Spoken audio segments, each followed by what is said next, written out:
Саламатсыңарбы сүйүктүү достор. Бүгүнкү сабакта биз гыс мүчөсүн жазууда жана ооз экиричте кандай колдонулаарын үйрөнөбүз. Гыс мүчөсү этиш сөздөргө уланат.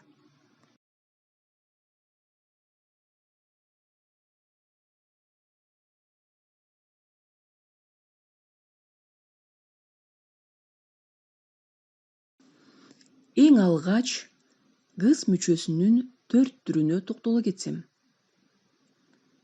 Алар гыс, гис, гус, гүс. Гыс мүчөсү эгерде сөз үндүү же жумшак үнсүз менен аяктап, сөздүн ичинде А жана ы жоон үндүү тыбышы бар болсо, ага гыс мүчөсү уланат. Мисалы: бар гыс, ал гыс, жаз гыс жана башкалар.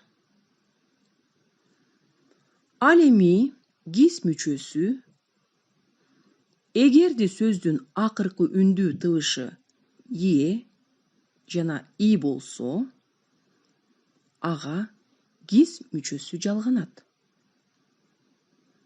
Мисалы: кир гис, кел гис. Гус мүчөсү эгерде сөздүн ичиндеги акыркы үндүү у жана о тыбышы болсо, ага гус мүчөсү уланат. Мисалы: оку гус, ойно гус жана башкалар. Акыркы гүс мүчөсү болсо, эгерде сөздүн ичиндеги акыркы үндүү тыбыш ө жана ү тыбышы менен аяктаса, анда ага гүс мүчөсү уланат. Мисалы: күл гүс, өчүр гүс жана башкалар.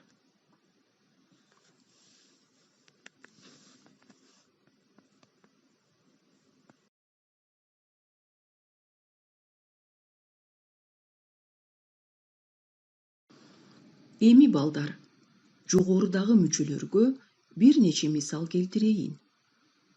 Дыккаттык менен кунт коюп угабыз. Киши баргыс жерге барып келдик.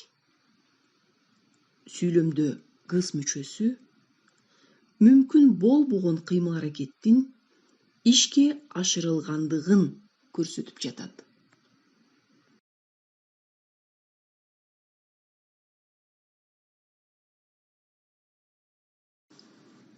Кийинки мисалга көңүл бурсак. Алар адамчыдагыс ысык жерде жашашат экен. Бул жерде да өзүбүз күбө болгондой гыс мүчөсү адамдын жанычыдагыс жашаганга мүмкүн болбогон шартта жашоолорун уланткан кыймыл-аракетти билдирип жатат.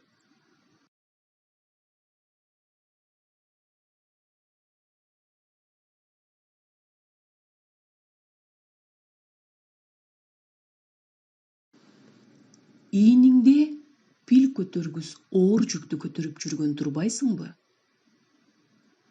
Бул жердеги гүс мүчөсү жогоруда баса белгилегенимдей эле адамдын мүмкүн болбогон оор жоопкерчиликти аркалаганын көрсөтүп турат.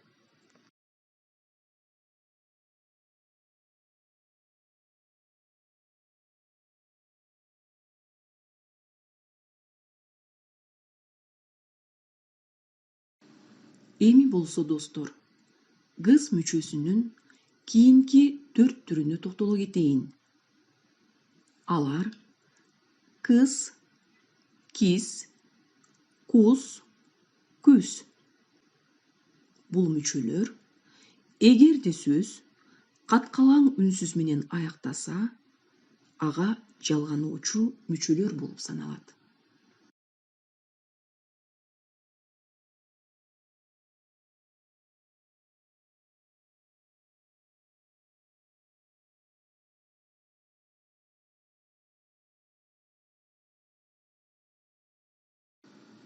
Дагы да болсо көңүлүңүздөрдү төмөнкү мисалдарга бурайын. Ошол күндөн баштап майы кызматкерлери күмөндөрдү токтоткус болушту. Бул жерде кыз мүчөсү уланган этиш сөз ты каткалаң үнсүз менен аяктап, сөздүн ичиндеги акыркы үндүү о тыбышы болгондуктан ага кус мүчөсү уланды.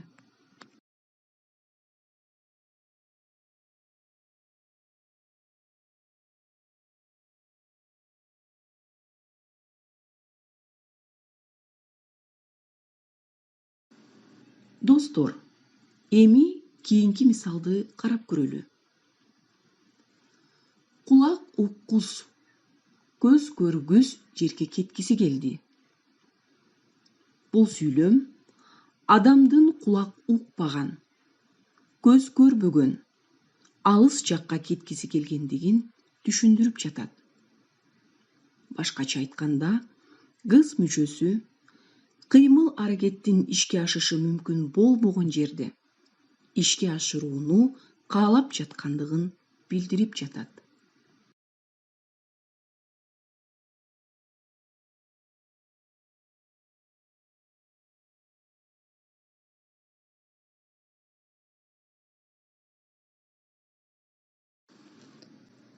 Банкрот болгондон бери соода менен алектенгис болду. Бул сүйлөмдө кыз мүчөсү адамдын кыймыл аракет терс жыйынтык бергенинен улам, ал кыймыл аракеттен баш тартканын көрсөтүп жатат.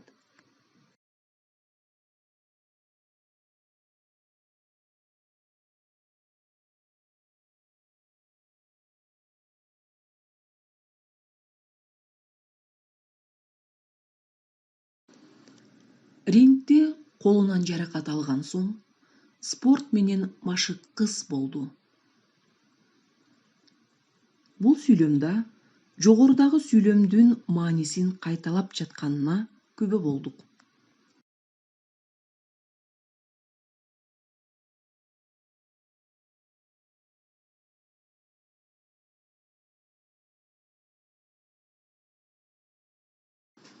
Дагы да болсо, жогорудагы мисалдар менен окшош маанини берген мисалга көңүлүңүздөрдү бурайын.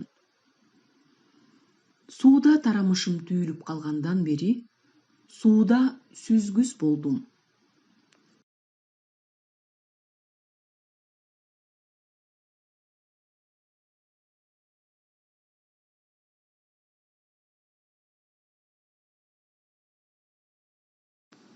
Мына достор, ушинтип сабагыбыздын соңуна да келип жеттик.